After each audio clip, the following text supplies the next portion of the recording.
It's Clayton from timandparts.com. I'm going to be doing a video comparing and contrasting the Virtue Spire and the Die Rotor. We get asked a lot what our opinions and what the differences are between the two, so this is going to highlight those. First off, these are both the two highest end hoppers on the market in our opinions. You have the Spire and then the Rotor.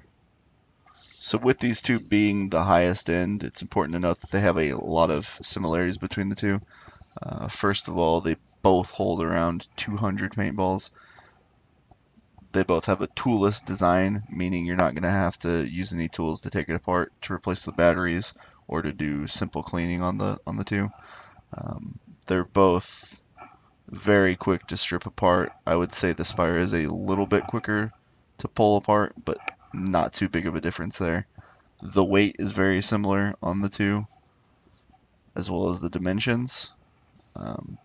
The Spire is going to be a little bit longer than the Rotor, but the Spire is going to be a little bit shorter this way. So the view from the front of the gun is going to be a little bit smaller for the Spire. I think that's helpful. It gives you a little bit lower profile to the people that you're going to be playing against in game. Most of the time when I get shot at on my hopper, it's in the front, so I look for a low profile in the front there. They both are also upgraded to bigger shell sizes. The Spire has 260 round shells.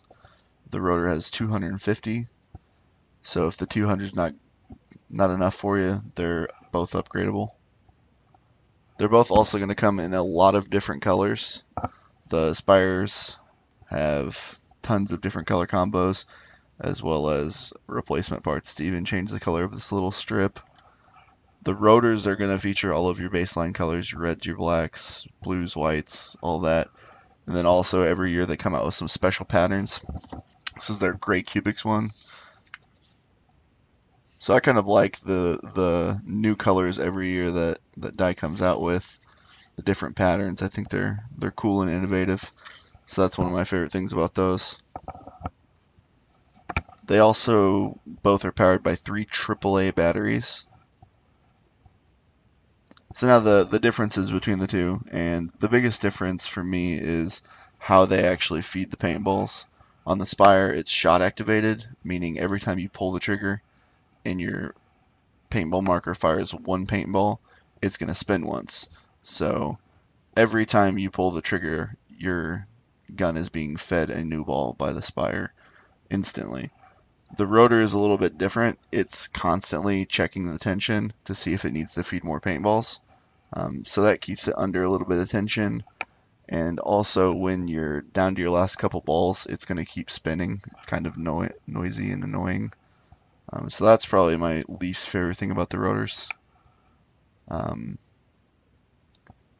The internals on the Spire are a little bit softer. The paddles down there are a soft rubber, and then on the Rotor they're hard plastic. Also, the Spire monitors your torque and force constantly and changes the feed settings based on that. It's going to lead to better performance, less ball breaks. The Rotor has a manually adjustable torque that you're going to need to pull out an Allen wrench to adjust it. So the Spire is a little bit more convenient there. Based on all of these things, I favor the Spire personally. Again, that's just a personal opinion. A lot of people like the shapes more of the Rotors, which is fine. I just happen to like the Spire a little bit more. I have nothing against the Rotors. They're great hoppers. I just like the shape of the Spire a little bit more. And I like the back doors on these, how you can see a lot more of the paint through there. It makes it easier to monitor when you need to reload. So in conclusion, both great hoppers. You can't really go wrong with either one. I think a lot of people make the choice based on looks, which is fine because they both perform pretty much the same.